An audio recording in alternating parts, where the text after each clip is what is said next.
Story time Telugu. అందరికీ నమస్కారం. ఈరోజు మనం తెలుసుకోబోతున్న స్టోరీ ఇద్దరు కోడళ్ళు 10వ భాగం. ఆ మరునాడు ఊరి నుంచి వచ్చేస్తుంది ఐశ్వర్య. ఆలస్యంగా నిద్రలేచిన హరి ఆకాష్తో మాట్లాడుదామని ఆకాష్ గది దగ్గరకు వస్తాడు. అక్కడ ఆకాష్ కనిపించకపోవటంతో పెరట్లో ఉన్న ఐశ్వర్య దగ్గరకు వెళ్ళి ఆకాష్ గురించి అడుగుతాడు. ఆయన ఏదో ఆఫీస్లో అర్జెంట్ మీటింగ్ ఉందట బావగారు, అందుకే ఈరోజు తొందరగా వెళ్ళిపోయారు. ఆయనతో ఏవైనా పనుందా బావగారు? అవునమ్మా, నీకింకా ఈ విషయం అమ్మవాళ్ళు చెప్పారో లేదో నాకు తెలీదు. ఏ విషయం బావగారు? అదేనమ్మా, మీ అక్క స్వాతి కూడా మీలాగే పట్నంలో వేరు కాపురం పెట్టాలని పోరు పెడుతుంది. ఎంత చెప్పినా అర్థం చేసుకోవటం లేదు. బ్రతిమిలా అన్నా వినేలా కనిపించటం లేదు. మొండి పట్టుకుని కూర్చుంది. అది విన్న ఐశ్వర్య, ఇదేంటి కథ ఇలా అడ్డం తిరుగుతుంది? అసలు నేను పట్నంలో కాపురం పెట్టాలనుకుందే ఈ స్వాతి అక్కలో మార్పు తీసుకురావడానికి. కానీ ఇప్పుడు ఈవిడ కూడా సిటీకి వెళ్తానంటుందే. అందుకే సిటీలో ఎక్కడన్నా తక్కువ అద్దెకి ఇల్లు దొరుకుతుందేమోనని ఆకాష్ని అడుగుదామని వచ్చానమ్మా అని బాధగా చెప్తాడు హరి. బావగారు, మీరేం బాధపడకండి. అక్కతో నేను మాట్లాడతాను. తన ఆలోచనని విరమించుకునేలా చేస్తాను. నా ప్రయత్నం నేను చేస్తాను బావగారు. సరేనమ్మా అని షాప్కి వెళ్ళిపోతాడు హరి. తర్వాత హాల్లోకి వచ్చిన ఐశ్వర్యతో, సుశీల, అమ్మాయి ఐశ్వర్య, నువ్వు ఎంతో మంచిదాని అనుకున్నాం మేమంతా. కానీ నీ అసలు ఉద్దేశం తెలిసి బాధగా ఉంది. ఎన్నాళ్ళు మీ ఇద్దరు తోటి కోడళ్ళు సొంత అక్క చెల్లెల్లాగా కలసిమెలిసి ఉన్నారులే అనుకున్నాం. కానీ మీరు కూడా మనసులో అరలు పెట్టుకుని ఉన్నారని ఇప్పుడే తెలుసుకున్నాం. అది విని షాక్ అవుతుంది ఐశ్వర్య. నాకు ఎలాంటి చెడు ఉద్దేశం లేదత్తయ్య. అయినా ఇదంతా మీకెలా తెలిసింది? అప్పుడే అక్కడికి వచ్చిన స్వాతి, నేనే కుండబద్దలు కొట్టినట్టు మొత్తం చెప్పేశాను. అక్క, నన్ను క్షమించు. నీ మీద నాకు ఎలాంటి అసూయ ద్వేషం లేవు. కొన్నిసార్లు నువ్వు చేసే పనులు నచ్చకపోవటం వల్లే అది తెలిసి రావాలని నీతో అలా ప్రవర్తించాల్సి వస్తుంది. మనిద్దరం ఒకరిపై మరొకరం ఎత్తుకి పై ఎత్తులేసుకోవడం ఇక ఆపేద్దాం. మేం కూడా సిటీకి వెళ్ళడం మానేస్తాము. మనమందరం కలిసిమెలిసి ఉందాం. ఆ బుద్ధి ముందే ఉండాల్సింది. ఇప్పుడేం అవకాశం లేదు. పట్నంలో బ్రతకడం చాలా కష్టం అక్క. ఇంత జీతం వస్తున్నా మాకే సిటీకి వెళ్ళాలంటే భయమేస్తుంది. ఇక బావగారికి వచ్చే జీతం ఏ పాటికి సరిపోదు. నువ్వు చెప్తే నేను వినాలా ఏంటి? నేను పట్టణంలో కాపురం పెట్టాల్సిందే. నా నిర్ణయం మారదు అని బలవంతంగా భర్తతో పట్నంలో ఒక చిన్న గది అద్దెకి తీసుకుని కాపురం పెడుతుంది స్వాతి. ఐశ్వర్య మాత్రం ఊళ్ళోనే ఉండి అత్తమామల్ని బాగా చూసుకుంటూ ఉంటుంది. అత్తయ్య, మీరేం బాధపడకండి. స్వాతి అక్క కూడా మారిపోయి త్వరలోనే తిరిగి మన ఇంటికి వచ్చేస్తుంది. పట్నం వెళ్లిన హరి, స్వాతి తక్కువ అద్దెతో ఒక సింగిల్ గది అద్దెకి తీసుకుంటారు. కానీ హరి అందరికీ అందుబాటులో ఉండేలా షాప్ పెట్టుకోవడానికి మాత్రం తక్కువ అద్దెతో ఎక్కడా షాపు దొరకదు. ఎక్కువ అద్దె ఇవ్వలేక తను ఉంటున్న గది బయటే బోర్డు పెట్టుకుని వర్క్ చేసుకుంటూ ఉంటాడు. అలా రోజులు గడుస్తూ ఉంటాయి. సిటీలో ఉన్న కాంపిటీషన్ కారణంగా, పైగా హరి ఉండే ఇల్లు కూడా అందరికీ అందుబాటులో లేకపోవటంతో హరికి పెద్దగా పని దొరికేది కాదు. దీంతో ఆదాయం సరిగా లేక పట్నంలో సంసారం నెట్టుకురావటం చాలా కష్టంగా ఉంటుంది స్వాతికి. భర్తకి వచ్చే కొద్దిపాటి డబ్బు ఇంటి అద్దెకి, పాలకి, సరుకులకి సరిపోకపోవటంతో చాలా ఇబ్బందులు పడుతుంది. అనవసరంగా పంతం పట్టి ఇక్కడికి వచ్చేశాను. ఆ ఐశ్వర్య చెప్పినప్పుడు వినుండాల్సిందేమో. అత్తారింట్లో ఉన్నప్పుడు నేను ఆశపడిన డబ్బున్న జీవితం దొరక్కపోయినా తినడానికైతే ఎటువంటి ఇబ్బంది లేకుండా ప్రశాంతంగా బ్రతికాను. కానీ ఇక్కడ అది కూడా లేకుండా పోయింది. అనవసరంగా నోటికాడ కూడు పోగొట్టుకున్నట్టున్నాను అనుకుంటూ దిగాలుగా కూర్చుని ఉంటుంది స్వాతి. అప్పుడే బయట నుండి వచ్చిన హరి స్వాతి దిగాలుగా ఉండటం చూసి,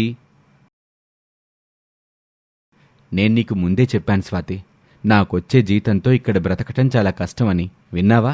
ఇప్పటికైనా నా మాట విను. మనం ఊరికి తిరిగి వెళ్ళిపోదాం పదా. నాకు వెళ్ళాలనుంది. కానీ ఏ మొహం పెట్టుకుని అత్తారింటికి వెళ్ళేది? ఆ ఐశ్వర్యకి చులకనైపోతాను. ఐశ్వర్యది అలాంటి మనస్తత్వం కాదులే, అదంతా నీ భయం. ఒసే స్వాతి, పరువు పోతే పోయింది. ఏదైనా ఒక్కసారే కదా. కొద్ది రోజులు గడిస్తే అంతా మామూలైపోతుంది. ఆ విషయం అందరూ మర్చిపోతారు. అలా కాకుండా నువ్వు పరువు గిరువు అని ఇక్కడే ఉంటే ముందు ముందు అడుక్కు తినాల్సి వస్తుంది అని అనుకుని, సరేనండి, మీరు చెప్పినట్టే మన ఇంటికి తిరిగి వెళ్ళిపోదామండి అంటుంది స్వాతి. ఆ మాటతో హరి చాలా సంతోషిస్తాడు. హరి, స్వాతి తిరిగి వాళ్ళ ఇంటికొస్తారు. స్వాతి గుండె వేగంగా కొట్టుకుంటూ ఉంటుంది. అత్తింటి వాళ్లకు, మరీ ముఖ్యంగా ఐశ్వర్యకు తన మొహం ఎలా చూపించాలో అని మౌనంగా తలదించుకొని గుమ్మంలో నిలబడుతుంది. స్వాతిని చూడగానే అత్తా, మామ, పార్వతమ్మ చాలా సంతోషంగా తనని పలకరిస్తారు, ఇంట్లోకి ఆహ్వానిస్తారు. దాంతో స్వాతి మనసు కాస్త కుదుట పడుతుంది. కానీ తనకి ఇంకొక ఇబ్బంది ఐశ్వర్య రూపంలో ఉంది. దాని గురించే భయపడుతూ ఉంటుంది. అప్పుడే బయట నుండి ఇంట్లోకి వచ్చిన ఐశ్వర్య స్వాతిని చూసి, అక్కా, వచ్చేసావా? నువ్వు లేకపోతే మన ఇంట్లో చాలా వెలితిగా అనిపించింది తెలుసా. ఇప్పుడు నాకు చాలా సంతోషంగా ఉంది అంటూ ప్రేమగా స్వాతిని లోపలికి తీసుకువెళ్తుంది ఐశ్వర్య. ఐశ్వర్య చేసిన ఆ పనికి షాక్ అవుతుంది స్వాతి. ఐశ్వర్య నన్ను చూసి ఎగతాళి చేస్తుంది, హేళన చేస్తుంది, దెప్పి పొడుస్తుందని ఎన్నో సంకోచాలు, భయాలతో ఇక్కడికొచ్చాను.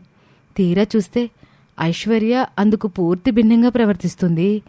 మనస్ఫూర్తిగా నాపై ప్రేమను కురిపిస్తుందే అని అనుకుని స్వాతిలో కూడా పూర్తి మార్పు వస్తుంది. నన్ను క్షమించు చెల్లి, నువ్వు చెప్పింది నిజమే. ఆశ ఉండొచ్చు కానీ అత్యాశ ఉండకూడదని నాకు తెలిసొచ్చింది. ఇక నుంచి మనమిద్దరం పేరుకి తోటి కోడలమే అయినా సొంత అక్క చెల్లిలాగా కలిసిమెలిసి ఉందాం. మన అత్తింటికి మంచి పేరు తీసుకొద్దాం అని అంటుంది స్వాతి. స్వాతిలో వచ్చిన మార్పుకి ఐశ్వర్యతో పాటు అక్కడున్న అందరూ సంతోషిస్తారు. అక్క, నీలో నేను కోరుకున్న మార్పు ఇదే. అలాగని నీ కలలు చంపేసుకుని పేదరికంలో ఉండమని నేను చెప్పను. డబ్బు కావాలనుకోవడం తప్పు కాదు. అలాగని ఎవరి మీదనూ ఆధారపడి బ్రతకాలనుకోవడం తప్పక్క. ప్రతి మనిషిలోనూ ఒక కళ ఉంటుంది.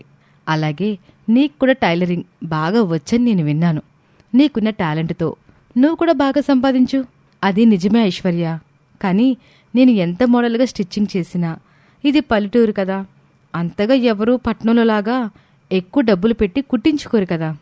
కస్టమర్స్కి నచ్చినట్లు మనం కుట్టి ఇవ్వగలిగితే మనం ఎక్కడున్నా వెతుక్కుంటూ వస్తారక్క. నేను బాగా కుట్టగలనని వాళ్ళకెలా తెలుస్తుంది ఐశ్వర్య? దానికి నా దగ్గర ఒక ఐడియా ఉందక్క. మొబైల్ మన చేతిలో ఉంటే చాలు. నువ్వు కుట్టిన బ్లౌజులు, డ్రెస్సులు ఇన్స్టాగ్రామ్లోనూ యూట్యూబ్లోనూ పెడితే వాటి ద్వారా ఎంతోమంది చూస్తారు. నీకు ఆర్డర్స్ వస్తాయి. దూరంగా ఉన్న వాళ్ళకి నువ్వు కొరియర్ చెయ్యొచ్చు. వీటి గురించి నీకు తెలీదని నువ్వేమీ భయపడకక్క. ఇవన్నీ చేసే బాధ్యత నేను తీసుకుంటాను. తొందరలోనే ఎలా చేయాలో నీకు కూడా నేర్పిస్తాను. నువ్వు చెప్పేది వింటుంటే నాకు చాలా సంతోషంగా ఉంది చెల్లి. నీలాంటి తోటికోడలు దొరకడం నా అదృష్టం అంటూ ఐశ్వర్యని మెచ్చుకుంటుంది స్వాతి. కొద్ది రోజులకే తన సొంత డబ్బులతో ఆర్థిక సాయం చేసి స్వాతికి కావాల్సిన మెషినరీ, మెటీరియల్ తెప్పిస్తుంది ఐశ్వర్య. దాంతో రకరకాల మోడల్ బ్లౌజులు కుట్టి యూట్యూబ్, ఇన్స్టాగ్రామ్లో ఐశ్వర్య సహాయంతో అప్లోడ్ చేయిస్తుంది స్వాతి. అవి చాలామందికి నచ్చటంతో అతి కొద్ది కాలంలోనే స్వాతికి చేతి నిండా పనితో పాటు డబ్బులు కూడా బాగా వస్తూ ఉంటాయి. దాంతో స్వాతికి సహాయంగా మరో 2 వర్కర్స్ని పెట్టించి ఒక బొటీక్ లాగా పెట్టిస్తుంది ఐశ్వర్య. ఇలా తోటికోడలిద్దరూ ఇంటి పనుల్లోనూ అటు బొటీక్లోనూ సహాయం చేసుకుంటూ కలిసిమెలిసి ఉండటంతో ఇంట్లో అందరూ ఎంతో ఆనందంగా ఉంటారు. హరి సంపాదనతో పాటు స్వాతి సంపాదన కూడా తోడవటంతో స్వాతి కోరుకున్నట్లు ఆర్థికంగా మంచి స్థితిలో ఉండటంతో స్వాతి కూడా చాలా సంతోషంగా ఉంటుంది. తన సంతోషానికి కారణమైన తన తోటి కోడలు ఐశ్వర్యకు ఎంతగానో కృతజ్ఞతలు చెప్తుంది. కుటుంబంలో అందరూ ఎంతో సంతోషంగా ఉంటారు. ఇది ఇవాల్టి కథ. మరొక ఆసక్తికర కథలో మళ్ళీ కలుద్దాం. అంతవరకు సెలవు. నమస్తే.